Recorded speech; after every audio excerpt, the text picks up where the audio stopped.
ನಮಸ್ಕಾರ ಎಲ್ರಿಗೂ ಸವಿರುಚಿಯ ಆಟ ಚಾನಲ್ಗೆ ಸ್ವಾಗತ. ಇವತ್ತಿನ ರೆಸಿಪಿ ಮಿರ್ಚಿ ಬಜ್ಜಿ. ಮೆಣಸಿನಕಾಯಿಂದ ಒಂದು ಬಜ್ಜಿ ರೆಸಿಪಿ ಮಾಡ್ತಾ ಇದ್ದೀನಿ. ಕೇವಲ ಒಂದು 5 ನಿಮಿಷ ಇದ್ರೆ ಸಾಕು. ತುಂಬಾ ಸೂಪರ್ ಆಗಿರುವಂತ ಒಂದು ಬಜ್ಜಿನ ನಾವು ಮಾಡ್ಕೋಬಹುದು. ಚಳಿಗೂ ಅದಕ್ಕೂ ತುಂಬಾನೇ ಚೆನ್ನಾಗಿರುತ್ತೆ. ಈಗ ಚಳಿಗಾಲ ಅಲ್ವಾ, ಏನಾದ್ರೂ ಬಿಸಿ ಬಿಸಿ ಖಾರವಾಗಿ ತಿನ್ಬೇಕು ಅಂತ ಅನಿಸ್ತಾ ಇದ್ದಾಗ ನಾವು ಒಂದು 5 ನಿಮಿಷ ಟೈಮ್ ಇದ್ರೆ ಸಾಕು ಈ ಬಜ್ಜಿನ ಮಾಡ್ಕೊಂಡ್ಬಿಡ್ಬೋದು. ತುಂಬಾ ಸಿಂಪಲ್ ಆಗಿ ಮಾಡ್ಕೋಬಹುದು. ಎಲ್ಲ ಮನೆಯಲ್ಲೇ ಇರುತ್ತೆ, ಅಷ್ಟು ಈಸಿಯಾಗಿ ನಾವು ಮಾಡ್ಕೋಬಹುದು. ಹೇಗೆ ಮಾಡೋದು ಅಂತ ನೋಡ್ಕೊಳ್ಳೋಣ ಬನ್ನಿ. ಮೊದಲಿಗೆ ನಾನಿಲ್ಲಿ ಬ್ಯಾಡಗಿ ಮೆಣಸಿನ್ಕಾಯಿ ಅಂತ ಸಿಗುತ್ತೆ ನೋಡಿ, ಅಂದ್ರೆ ಉತ್ತರ ಕರ್ನಾಟಕದಲ್ಲೆಲ್ಲ ಇದನ್ನೇ ಅವರು ಬಜ್ಜಿ ಮಾಡೋದು. ಅದು ಮೆಣಸಿನ್ಕಾಯಿನ ನಾನಿಲ್ಲಿ ಒಂದು 20 ಮೆಣಸಿನ್ಕಾಯಿ ತಗೊಂಡಿದ್ದೀನಿ. ತಗೊಂಡು ಮಧ್ಯದಲ್ಲಿ ಈ ರೀತಿ ಸೀಳ್ಕೊತಾ ಇದ್ದೀನಿ. ಏನಕ್ಕೆ ನಾವು ಮಧ್ಯದಲ್ಲಿ ಈ ರೀತಿ ಸೀಳ್ಬೇಕು ಅಂದ್ರೆ, ನಾವು ಎಣ್ಣೆಗೆ ಬಿಟ್ಟಾಗ ಮುಖಕ್ಕೆ ಸಿಡಿದು ಬಿಡುತ್ತೆ. ಅಂದ್ರೆ ನಾವು ಮಧ್ಯದಲ್ಲಿ ಸೀಳಿಲ್ಲ ಅಂದ್ರೆ ಮುಖಕ್ಕೆ ಅಥವಾ ಬೇರೆ ಕಡೆ ಸಿಡಿದು ಬಿಡುತ್ತೆ. ಅದರಿಂದ ನಾವೇನ್ ಮಾಡ್ಬೇಕು, ಮೆಣಸಿನ್ಕಾಯಿನ ಸೀಳ್ಕೋಬೇಕು ಮಧ್ಯದಲ್ಲಿ. ಸ್ವಲ್ಪ ಓಪನ್ ಮಾಡಿದ್ರು ಸಾಕು, ಅವಾಗ ಸಿಡಿಯೋದಿಲ್ಲ. ಇವಾಗ ನಾನು 2 ಕಪ್ ಕಡಲೆ ಹಿಟ್ಟನ್ನ ಒಂದು ಪಾತ್ರೆಗೆ ಹಾಕೋತಾ ಇದ್ದೀನಿ. ಕಡಲೆ ಹಿಟ್ಟು ಜೊತೆಗೆ ನಾನು 1 ಟೇಬಲ್ ಸ್ಪೂನ್ ಕಾರ್ನ್ ಫ್ಲೋರು ಮತ್ತೆ ಒಂದು ಅರ್ಧ ಟೇಬಲ್ ಸ್ಪೂನ್ ಅಷ್ಟು ಅಕ್ಕಿ ಹಿಟ್ಟನ್ನ ಹಾಕೊಂಡಿದ್ದೀನಿ. ಮತ್ತೆ 1 ಟೇಬಲ್ ಸ್ಪೂನ್ ಅಷ್ಟು ಅಚ್ಚ ಖಾರದ ಪುಡಿ. ಖಾರ ಕಡಿಮೆ ಇರೋದ್ರಿಂದ 1 ಟೇಬಲ್ ಸ್ಪೂನ್ ಹಾಕೊಂಡಿದ್ದೀನಿ. ನೀವು ಕಡಿಮೆ ನೋಡ್ಕೊಂಡು ಹಾಕೊಳ್ಳಿ, ಮೆಣಸಿನ್ಕಾಯಿ ಕೂಡ ಖಾರ ಇರುತ್ತೆ. ಮತ್ತೆ ಸ್ವಲ್ಪ ಅಜ್ವೈನ ಹಾಕೊಂಡಿದ್ದೀನಿ. 1 ಚಿಟಿಕೆಯಷ್ಟು ಸೋಡಾ ಮತ್ತೆ ರುಚಿಗೆ ತಕ್ಕಷ್ಟು ಉಪ್ಪು. ಇದಿಷ್ಟನ್ನು ಹಾಕೊಂಡು ಇದ್ರ ಜೊತೆಗೆ ನಾವು ಚೆನ್ನಾಗಿ ಒಂದ್ಸಲಿ ಮಿಕ್ಸ್ ಮಾಡ್ಕೊಂಬಿಡೋಣ. ಒಂದು 4 ಕಾಳು ಎಳ್ಳು ಕೂಡ ಹಾಕೊಂಡಿದ್ದೀನಿ. ತುಂಬಾ ಚೆನ್ನಾಗಿರುತ್ತೆ. ಈ ರೀತಿ ಹಾಕೊಂಡು ನಾವು ಚೆನ್ನಾಗಿ ಒಂದ್ಸಲಿ ಡ್ರೈ ಮಿಕ್ಸ್ ಮಾಡ್ಕೊಂಬಿಡೋಣ.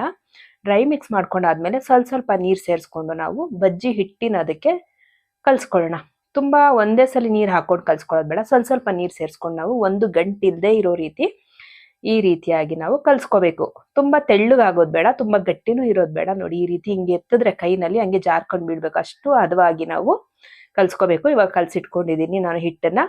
ಇವಾಗ ಮೆಣಸಿನ್ಕಾಯಿ ಕೂಡ ಕಟ್ ಮಾಡಿ ಇಟ್ಕೊಂಡಿದ್ದೀನಿ. ಎಣ್ಣೆ ಕಾಯೋದಕ್ಕೆ ಇಟ್ಕೊಂಡಿದ್ದೀನಲ್ವಾ, ಇವಾಗ ಸೀಳ್ಕೊಂಡಿರುವಂತ ಮೆಣಸಿನ್ಕಾಯಿನ ಈ ಬಜ್ಜಿ ಹಿಟ್ಟಿನಲ್ಲಿ, ನಾವು ಕಡಲೆ ಹಿಟ್ಟಿನಲ್ಲಿ ಹದ್ಬಿಟ್ಟು ಕಾಯ್ದಿರುವಂತ ಎಣ್ಣೆಗೆ ನಾವು ಬಿಟ್ಕೊಂಡ್ರೆ ಬಜ್ಜಿ ರೆಡಿ ಆಗೋಗ್ಬಿಡುತ್ತೆ. ನೋಡ್ಕೊಂಡು ನೀವು ಕೈ ಸುಟ್ಕೊಳ್ದೆ ಇರೋ ರೀತಿ ನೀವು ಮಾಡ್ಕೊಳ್ಳಿ ನಿಧಾನಕ್ಕೆ.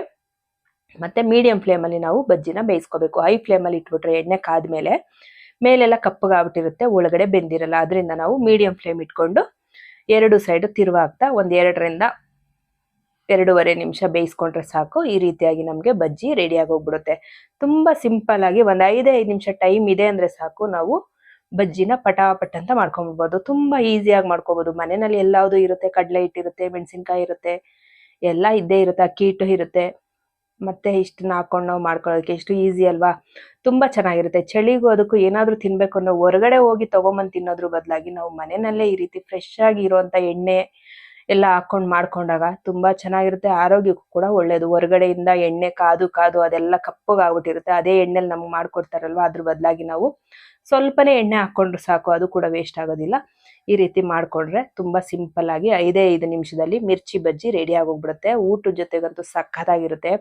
ಒಂದು ರಸಮ್ ಅಥವಾ ಏನಾದ್ರೂ ಮಾಡ್ಕೊಂಡು ರೈಸ್ ಜೊತೆಗೆ ಈ ರೀತಿ ನಂಚ್ಕೊಂಡು ತಿನ್ಬೋದು, ಅಥವಾ ಈವ್ನಿಂಗ್ ಸ್ನಾಕ್ಸ್ ರೀತಿನೂ ನಾವು ಮಾಡ್ಕೋಬಹುದು. ತುಂಬಾ ಚೆನ್ನಾಗಿರುತ್ತೆ. ಈ ರೀತಿ ಚೆನ್ನಾಗಿ ಬೇಯಿಸ್ಕೊಂಡಾಗ ಮೆಣಸಿನ್ಕಾಯಿ ಕೂಡ ನಮಗೆ ಖಾರ ಅನ್ಸೋದಿಲ್ಲ. ನಿಮ್ಗೆಲ್ರಿಗೂ ಈ ರೆಸಿಪಿ ಇಷ್ಟ ಆಯ್ತು ಅಂತ ಅನ್ಕೋತೀನಿ. ಇಷ್ಟ ಆದ್ರೆ ಇವಾಗಲೇ ಮಾಡ್ಕೊಳ್ಳಿ, ಏನಕ್ಕೆ ತಡ ಅಲ್ವಾ. ನಿಮ್ಗೆಲ್ರಿಗೂ ಈ ರೆಸಿಪಿ ಇಷ್ಟ ಆಗಿದ್ರೆ ಸವಿರುಚಿಯ ಆಟ ಚಾನಲ್ನ ಸಬ್ಸ್ಕ್ರೈಬ್ ಮಾಡ್ಕೊಳ್ಳಿ, ವಿಡಿಯೋಗೆ ಒಂದು ಲೈಕ್ ಮಾಡಿ, ಶೇರ್ ಮಾಡಿ, ಕಮೆಂಟ್ ಮಾಡಿ. ಹಾಗೆ ಮತ್ತೆ ಹೇಳ್ತಾ ಇದ್ದೀನಿ, ನನ್ನ ಚಾನಲ್ನ ಸಬ್ಸ್ಕ್ರೈಬ್ ಮಾಡದೇ ಇರೋರು ಯಾರಾದರೂ ಇದ್ರೆ ಸಬ್ಸ್ಕ್ರೈಬ್ ಮಾಡ್ಕೊಳ್ಳಿ. Thank you for watching. ಇಷ್ಟೊತ್ತು ತಾಳ್ಮೆಯಿಂದ ವಿಡಿಯೋ ನೋಡೋದಕ್ಕೆ ತುಂಬಾನೇ ಧನ್ಯವಾದಗಳು.